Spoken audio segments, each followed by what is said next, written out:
Okay, सो इस question में हम बात कर रहे थे कि हमेशा टॉर्क जीरो क्यों है, हम क्यों यहाँ पे बात कर सकते हैं ऐसा। तो मैं टॉर्क लेता हूँ इस पॉइंट के अबाउट। टॉर्क होता है force into perpendicular distance, R cross F, या फोर्स इनटू परपेंडिकुलर डिस्टेंस। अब सोचो, जब भी आप फोर्स की बात करोगे तो मान लीजिए ये पार्टिकल यहाँ आ गया, इसकी वेलोसिटी इस तरफ है, तो फोर्स लगेगा इस डायरेक्शन में, दिस इज द फोर्स। और परपेंडिकुलर डिस्टेंस भी तो इसी डायरेक्शन में इसके मिलने वाली है, शॉर्टेस्ट डिस्टेंस। सिमिलरली आप यहाँ बात करेंगे तो ये इसका फोर्स है, डिस्टेंस, तो ये हमेशा एक ही डायरेक्शन में रहने वाले हैं। तो आर क्रॉस एफ आप जब करते हैं तो करते हैं आर एफ साइन थीटा।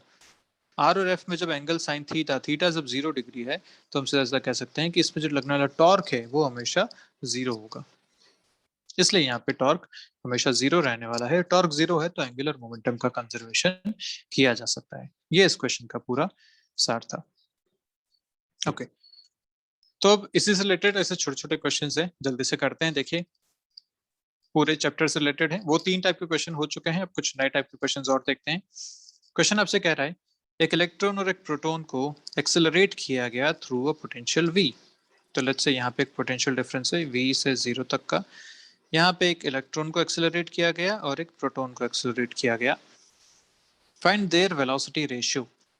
पूछा गया आपसे, बताइए इनके वेलोसिटी का रेशियो कितना होगा। तो भैया हम एक बात जानते हैं कि जब एनर्जी की बात की जाती है तो वो होता है Q into delta V. This is the energy, potential energy. अगर ये पोटेंशियल एनर्जी है Q डेल्टा वी, और delta V here is, delta V यहाँ पे V के बराबर है, तो मैं कह सकता हूँ कि ये जो पोटेंशियल एनर्जी इनमें स्टोर होगी वही तो पोटेंशियल एनर्जी इसकी काइनेटिक एनर्जी में चेंज होगी, तभी तो ये चल पाएंगे। एक्सेलरेट किया पोटेंशियल डिफरेंस v से, मतलब उस v की वजह से, क्योंकि हम जानते हैं जहां पोटेंशियल डिफरेंस होता है वहां इलेक्ट्रिक फील्ड होता है, हायर पोटेंशियल से लोअर पोटेंशियल की तरफ। इलेक्ट्रिक फील्ड में आप अगर चार्ज पार्टिकल्स रखेंगे तो उस पर फोर्स लगेगा, फोर्स लगेगा तो मूव करेंगे, मूव करेंगे तो वेलोसिटी आएगी। तो यही बात यहाँ पे देखी गई कि ये जो पोटेंशियल एनर्जी इसको मिली थी क्यू वी से, वही इनके फाइनल काइनेटिक एनर्जी में कन्वर्ट होती है। तो कितनी काइनेटिक एनर्जी मिलती है? So kinetic energy equal to half M V square, and this should be equal to potential energy Q V. तो यहाँ से अपने को मिलता है this half M V square is equal to Q V, या यहाँ से अगर वेलोसिटी की बात की जाए सो ये हो जाएगा 2 QV/m का रूट। अब आपसे पूछा गया एक इलेक्ट्रॉन और एक प्रोटॉन है, इनकी वेलोसिटी का रेशियो पूछा गया है। तो कर देते हैं फाइनली, वेलोसिटी ऑफ प्रोटॉन जब लिखेंगे तो √2 QV by mass of proton. Velocity of electron जब लिखेंगे तो √2 QV मास ऑफ इलेक्ट्रॉन। इन दोनों का रेशियो आपसे पूछा है। पहले इलेक्ट्रॉन है फिर प्रोटॉन है, तो velocity of electron by velocity of proton, 2 QV cancel हो जाएगा, फाइनल आंसर आएगा √MP/me। This is your final answer. And this question can be asked in both JEE and NEET. This question can be asked in both JEE and NEET. उसमें कोई दिक्कत वाली बात नहीं है, आसान सा क्वेश्चन है। अगर आपको ये चीज पता है कि पोटेंशियल डिफरेंस क्रिएट करने की वजह से उसको एनर्जी मिलती है, वही एनर्जी उसके काइनेटिक एनर्जी में कन्वर्ट होती है, तो आप आराम से क्वेश्चन को कर सकते हैं। This is the potential energy, this is the kinetic energy, दोनों को इक्वल करो, आंसर बताओ। और ये कॉन्सेप्ट आप आगे जब करंट इलेक्ट्रिसिटी पढ़ेंगे, आपने ऑलरेडी 10th क्लास में इसका कॉन्सेप्ट पढ़ा ही है। आपने पढ़ा है कि जब एक सर्किट में आप बैटरी लगाते हैं और यहाँ एक रेजिस्टेंस लग रहा है, तो आप कहते हैं कि यहाँ पे जो ओम्स लॉ से करंट आता है V equal to I R, या I is equal to V/R। तो ये करंट, करंट का मतलब क्या होता है? चार्ज का motion, motion of the charges. तो चार्ज का मोशन हुआ क्यों? एनर्जी किसने दी उसको? वो एनर्जी इस बैटरी ने दी। और बैटरी ने एनर्जी कहाँ से दी? बैटरी के अंदर होता है पोटेंशियल डिफरेंस। बैटरी का काम ही यही है, वो पोटेंशियल डिफरेंस को क्रिएट करता है। तो ये पोटेंशियल डिफरेंस जो बैटरी ने क्रिएट किया, उसकी वजह से इनको एनर्जी मिली और उसकी वजह से मोशन में आए। यही बात अपन ने यहाँ पे लिखी है। तो this answer QV is equal to half M V square. इससे आप अपना आंसर आराम से बता पाएंगे। चलिए देखते हैं नेक्स्ट। ये आपसे जेई में क्वेश्चन पूछा गया है। देखिए क्वेश्चन क्या कह रहा है।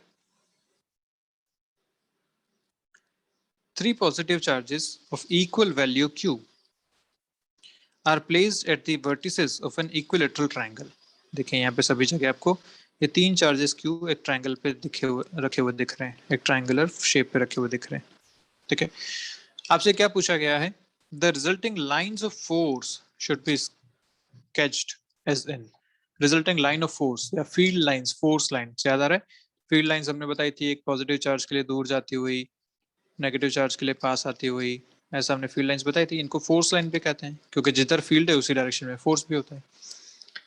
तो अगर ये ट्रायंगल पे रखे हुए हैं इस तरीके से, तो बताइए कि इनका जो सही डायग्राम है वो क्या होना चाहिए।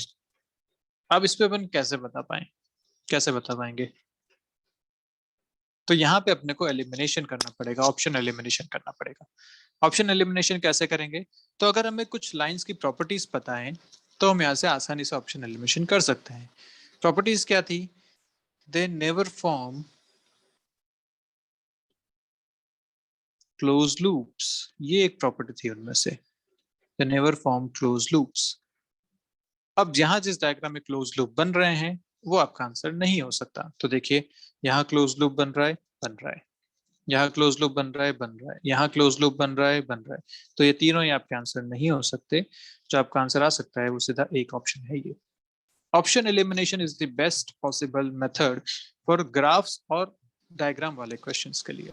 बहुत ही अच्छा मेथड है ये ऑप्शन एलिमिनेशन। तो बस आपको अगर एक प्रॉपर्टी याद है कि वो कभी भी क्लोज लूप नहीं बनाती, वो हमेशा पॉजिटिव से चलती है, नेगेटिव पे खत्म होती है, इस टाइप से बनाती हैं। क्लोज लूप नहीं है, ऐसा नहीं है कि वापस से यहाँ से इस तरफ आ रही है, ये बनाना गलत हो जाएगा। ये जो लाइन बनेगी ये भी इसी डायरेक्शन में बनेगी, कोई क्लोज लूप नहीं है, ये भी इधर गई, ये भी इधर गया। तो जब क्लोज लूप नहीं बनते हैं तो ये तीनों ही ऑप्शन आपके गलत हो जाते हैं। Only option is option C, ये आपका आंसर है। देखते हैं नेक्स्ट। और ये जो पुराने क्वेश्चन है ना, ये क्वेश्चन अब इसमें क्या क्या बड़ी बात है, ये आराम से नीट में पूछा जा सकता है और मेरे हिसाब से शायद पूछा गया भी है ऐसा एक आध क्वेश्चन, जो चेक करना पड़ेगा, लेकिन शायद एक आध क्वेश्चन ऐसा पूछा गया। तो बहुत आसानी से ऐसा क्वेश्चन पूछ सकते हैं। तो जब भी आप, जो बच्चे नीट के लिए बहुत सीरियस है ना, जो अपनी अच्छी तैयारी करना चाहते हैं, वो जेई मेंस के, मेंस कह रहा हूँ एडवांस नहीं, जेई मेंस के प्रीवियस ईयर क्वेश्चन जरूर देखो। ऐसे क्वेश्चन जिनमें कैलकुलेशन कम हो वो क्वेश्चन बिल्कुल उठा के पूछ सकते हैं नीट में, और पूछे जाते हैं कई बार, प्रीवियस ईयर जेई से नीट में पूछ लेते हैं। तो कुछ क्वेश्चन तो आपको गिफ्ट मिल जाएंगे आपके एग्जाम में अगर आप सीरियसली तैयारी करना चाहते हैं तो ऐसे क्वेश्चन जो हैं जो जेई में पिछली बार पूछे गए हैं, आसानी से नीट में पूछे जा सकते हैं। जैसे ये अगला क्वेश्चन है, ये क्वेश्चन भी आसानी से नीट में पूछा जा सकता है। देखो क्वेश्चन क्या कह रहे हैं, ये एडवांस का क्वेश्चन है लेकिन क्वेश्चन बड़ा आसान है। वन और मोर करेक्ट ऑप्शंस हो सकते हैं इसमें, तो उसका ध्यान रखिएगा। देखिए, a few electric field lines for a system of two charges Q1 and Q2 fixed at two different points on the x-axis, ये लाइंस आपको बता रखी है। तो इन डायग्राम को या इन लाइंस को देखकर आपको क्या समझ में आता है, ये क्वेश्चन आपसे पूछा गया है। तो हमने एक बात देखी थी यहाँ पे कि जितनी नंबर ऑफ लाइंस किसी चार्ज से बाहर जाती हैं वो प्रोपोर्शनल होती हैं इस चार्ज के मैग्नीट्यूड के। ये बात याद है, number of lines are proportional to the magnitude of the charge. तो यहाँ पे नंबर ऑफ लाइंस गिन लेते हैं। जैसे आप नंबर ऑफ लाइंस गिनेंगे क्या मिलेगा यहाँ पे, Q2 कितनी लाइंस जा रही हैं, एक इधर, दो, तीन, चार, पाँच, छह, सात, आठ, नौ। ऐसे यहाँ पे अगर देखें तो कितनी लाइंस हैं, एक, दो, तीन, चार, पाँच, छह, सात, आठ, नौ, 10, 11, 12, 13। तो जिस पे लाइन ज्यादा वो चार्ज ज्यादा। तो ठीक है, बात समझ में आ गई कि Q1 पे लाइन ज्यादा है तो magnitude of Q1 should be more then magnitude of Q2। एक बात तो समझ में आ गई। और यहाँ स्टेटमेंट क्या है, at a finite distance to the left of Q1 the electric field is zero. दूसरी बात, at a finite distance to the right of the Q2 the electric field is zero. मतलब ये दो पॉइंट्स आपको बता रखे हैं, एक यहाँ पे, एक पॉइंट यहाँ पे। ये ऑप्शन सी है, ये ऑप्शन डी है। पूछा गया है आपसे इन दोनों में से किस पॉइंट पे इलेक्ट्रिक फील्ड जीरो हो सकता है, ये आपका क्वेश्चन है। तो हम जानते हैं भैया इलेक्ट्रिक फील्ड जीरो करने के लिए पहली बात तो देखिए यहाँ पे कि इससे सारी लाइंस बाहर निकल रही हैं, एरो देख पा रहे हैं, सारी लाइंस बाहर निकल रही हैं, मतलब ये जो है ये एक पॉजिटिव चार्ज है, this is a positive charge. यहाँ पे सारी लाइंस अंदर आ रही हैं, यहाँ पे आप एरो ऐसा देख लीजिए, यहाँ पे सारी लाइंस अंदर आ रही हैं इस पे, so this charge is a negative charge. अब पूछा गया आपसे इलेक्ट्रिक फील्ड कहाँ जीरो हो सकता है, तो इलेक्ट्रिक फील्ड जीरो होने का डायरेक्शन के हिसाब से देखना पड़ेगा। पॉजिटिव की वजह से इलेक्ट्रिक फील्ड होता है अवे, नेगेटिव की वजह से इलेक्ट्रिक फील्ड होता है टुवर्ड्स। इधर भी देखें तो पॉजिटिव की वजह से इलेक्ट्रिक फील्ड होगा इस तरफ, नेगेटिव की वजह से इलेक्ट्रिक फील्ड होगा इस तरफ। तो बात तो है कि दोनों तरफ इलेक्ट्रिक फील्ड एक में से दूसरे का सब्ट्रैक्ट तो हो रहा है, लेकिन जीरो कहाँ हो सकता है। अब इसके लिए आपको देखना पड़ेगा इसका फॉर्मूला। इलेक्ट्रिक फील्ड का फॉर्मूला होता है के क्यू बाय आर स्क्वायर। तब जिस भी पॉइंट पे इलेक्ट्रिक फील्ड लिख रहे हैं आप क्या करेंगे, k q one by r one square minus k q two by are two square, ऐसा आप वहां पे करने वाले हैं, है ना। Q1 से उस पॉइंट के डिस्टेंस R1 और Q2 से उस पॉइंट के डिस्टेंस R2, क्योंकि दोनों अपोजिट डायरेक्शन में, इसलिए साइन लगेगा एक माइनस का। ओके, फिर अपने को यहाँ से एक बात समझ में आ चुकी है कि Q1 is more than Q2।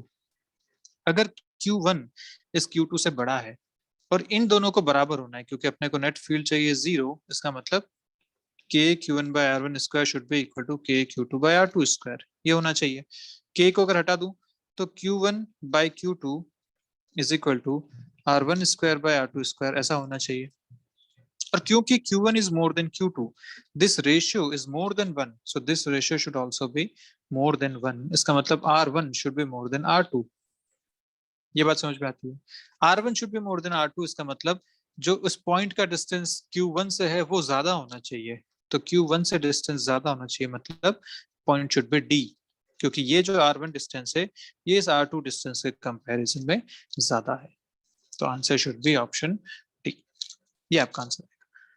तो ये क्वेश्चन भी आपसे पूछा जा सकता है in NEET and in JEE Mains as well. ये पहले जेई एडवांस में पूछा गया था, लेकिन अब इसको जेई मेंस में पूछा जा सकता है। ऑब्वियसली वहां पे एक ऑप्शन सही होगा, तो आपके लिए ऑप्शन इसमें थोड़े मॉडिफाई हो जाएंगे, बट कॉन्सेप्ट यही वहां पे यूज होने वाला है। तो कॉन्सेप्ट अच्छा है। अगर आपको फील्ड लाइंस की प्रॉपर्टीज पता है तो आप ये क्वेश्चन आसानी से कर पाएंगे, ये दो ऑप्शन तो आप आसानी से चूज कर पाएंगे। सिमिलरली अगर आपको ये प्रॉपर्टीज पता है कि जो नेट इलेक्ट्रिक फील्ड होगा वो पॉजिटिव की वजह से और नेगेटिव की वजह से सब्ट्रैक्ट होगा, टोटल 0 करना है, मतलब दोनों फील्ड बराबर होने चाहिए। एक रिजल्ट आप यहाँ से निकाल चुके हैं, उस रिजल्ट को यूज करके आप दूसरा रेशियो भी यहाँ से कैलकुलेट कर सकते हैं, उससे अपने को आंसर मिल गया। और डिस्टेंस R1 क्या थी, Q1 से उस पॉइंट की डिस्टेंस जो कि यहाँ पे है R2, Q2 से उस पॉइंट की distance R1 should be more than R2, तो मतलब option should be D, D point ही आपका होना चाहिए। बस ये आपका आंसर होगा। अब कुछ कॉन्सेप्ट अपन देखते हैं। कॉन्सेप्ट आता है एरिया वेक्टर का कॉन्सेप्ट। हमने बात करी थी जब हम फ्लक्स निकाल रहे थे तो हमने एरिया वेक्टर देखा था। तो ये एक छोटा सा कॉन्सेप्ट है जो आपको ध्यान रखना है कि एरिया किसी भी अगर रेक्टेंगल के लिए या स्क्वायर के लिए आपको निकालना पड़े तो आप area vector you can calculate by this A B cross A D, this will give you the area vector. A B cross A D, this will give you the area vector. ठीक है, ये किसी के लिए भी valid है। आप कोई ऐसी शेप बना लेंगे तब भी ये वैलिड है, कोई इसमें दिक्कत वाली बात नहीं है। A B cross A D, यहाँ थीटा कुछ आ जाएगा, उसके करस्पॉन्डिंग क्रॉस प्रोडक्ट करना है तो साइन थीटा वहां पे आ जाएगा, इसलिए इसे दिक्कत वाली बात नहीं है। तो ये किसी भी चार साइड वाली जो एक शेप होती है उसके लिए, जिसको क्वाड्रिलेटरल कह सकते हैं, उस क्वाड्रिलेटरल के लिए ये वैलिड रहेगा। So this area vector you should remember, this area vector is cross product of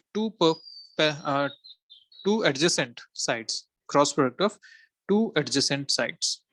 ठीक है, this is cross product of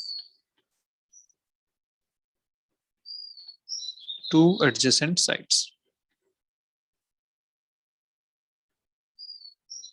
ये आपका आंसर आ जाएगा। ऐसे एक कॉन्सेप्ट आता है, कॉन्सेप्ट ऑफ सॉलिड एंगल।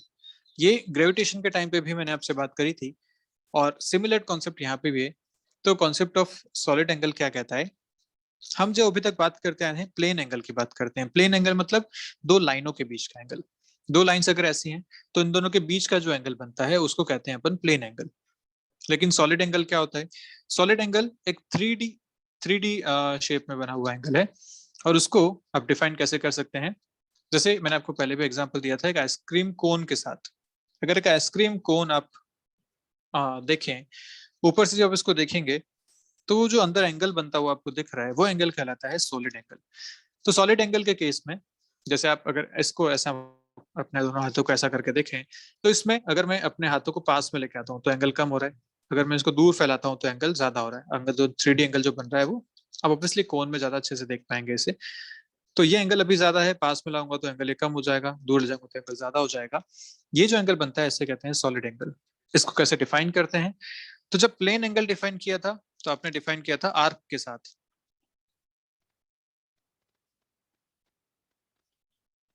आपने इसे डिफाइन किया था आर्क के साथ कि ये जो आर्क लेंथ है इसके करस्पॉन्डिंग आप एंगल को डिफाइन करते थे, प्लेन एंगल को।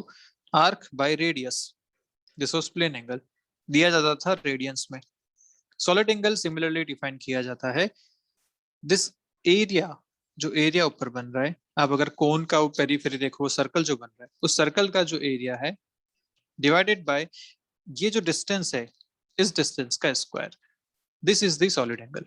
ऐसे दिया जाता है सॉलिड एंगल। इसको बताया जाता है ओमेगा से, इसकी जो यूनिट होती है वो होती है स्टेरेडियंस। ठीक है, क्या हो गया, ये जो एरिया ऊपर बन रहा है, इस दिस एरिया डिवाइडेड बाय ये जो डिस्टेंस, इस कोन की जो पूरी डेप्थ है, इसका square, this will give you the solid angle.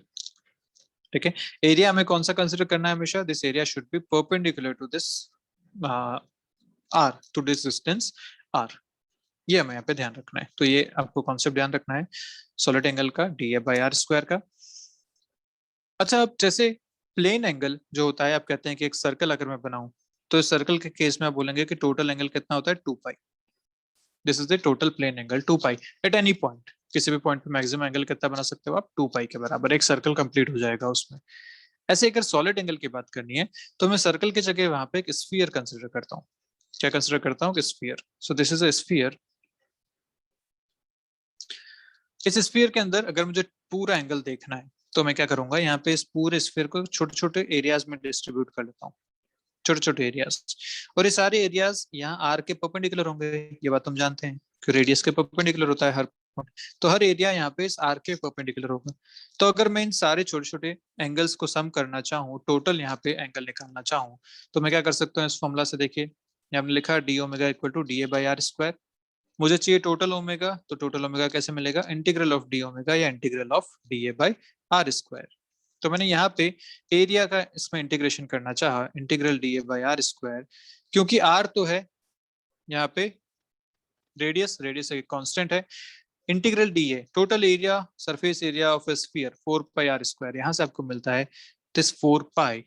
तो ये एक बात ध्यान रखनी है अपने को कि जो टोटल सॉलिड एंगल हो सकता है, वो हो सकता है 4 पाई के बराबर। जैसे एक प्लेन एंगल 2 पाई के बराबर हो सकता है एक पॉइंट पे, वैसे एक पॉइंट पे जो सॉलिड एंगल बन सकता है, जो 3D में बन सकता है, वो हो सकता है 4 पाई के बराबर।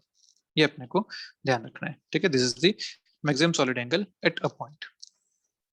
क्लियर। अब अपन इन दोनों का रिलेशन देखते हैं कि प्लेन एंगल और सॉलिड एंगल का रिलेशन क्या है। ये रिलेशन आपको डायरेक्ट याद रखना है, इसको प्रूव करने का तरीका भी है, लेकिन हमें प्रूफ में जाने का कोई अभी मतलब नहीं है।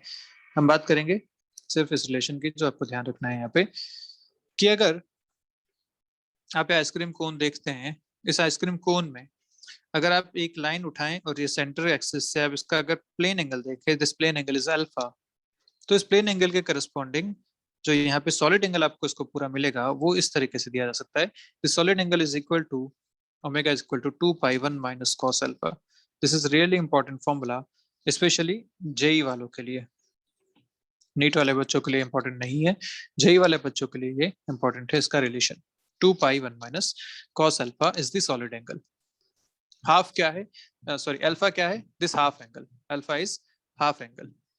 देख रहे हैं, हाफ एंगल है यहाँ से यहाँ तक का, this alpha is half angle. अब इसका यूज क्या है, इसका यूज अपन देखते हैं। यहाँ पे आपसे क्या पूछा गया कि यहाँ पे एक चार्ज रखा हुआ है क्यू, यहाँ पे एक डिस्क है, ऐसे एक डिस्क है, ए डिस्टेंस पे रखी गई है, इसका अगर पेरिफेरी से एंगल देखें तो एंगल बनता है अल्फा। पूछा गया आपसे, बताइए इस चार्ज की वजह से इससे कितना फ्लक्स पास होगा, इससे कितना फ्लक्स पास होगा। अब ये क्वेश्चन अगर आप वैसे करने जाएंगे कि जो फ्लक्स होता है is equal to integral E dot D S होता है, तो उससे आप बहुत परेशान हो जाएंगे। परेशान क्यों हो जाएंगे, क्योंकि देखिए, एक तो ये डिस्क है, इसके हर पॉइंट पे इलेक्ट्रिक फील्ड की डायरेक्शन अलग अलग होगी। मान लीजिए आप इसके पेरीफेरी देख लीजिए, पेरीफेरी सेम डिस्टेंसेस पे है, इस पॉइंट से पेरीफेरी का हर पॉइंट सेम डिस्टेंस पे है, उसमें कोई दिक्कत वाली बात नहीं है, लेकिन यहाँ पे डायरेक्शन हर इलेक्ट्रिक फील्ड वेक्टर की अलग अलग रहेगी।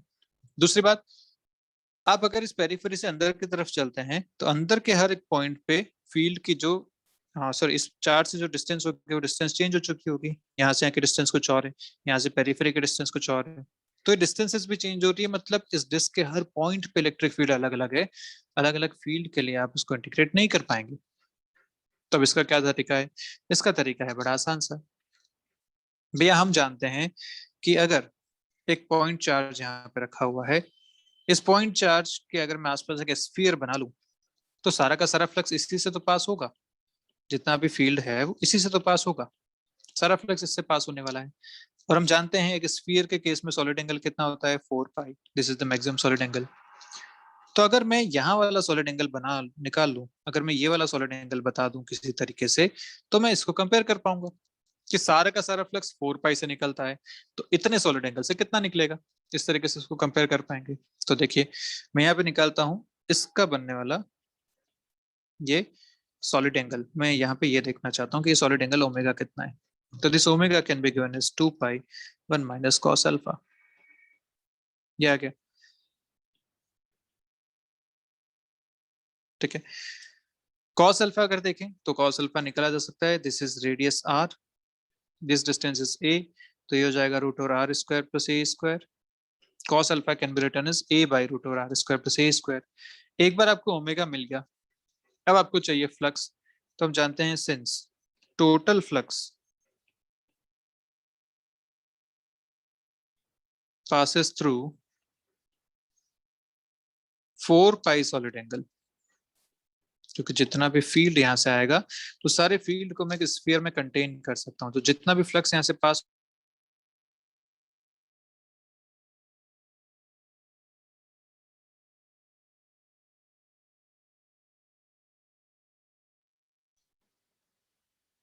टोटल फ्लक्स अगर 4 पाई सॉलिड एंगल से पास होता है तो मैं कह सकता हूँ कि इस ओमेगा से कितना पास होगा, तो फ्लक्स पासिंग थ्रू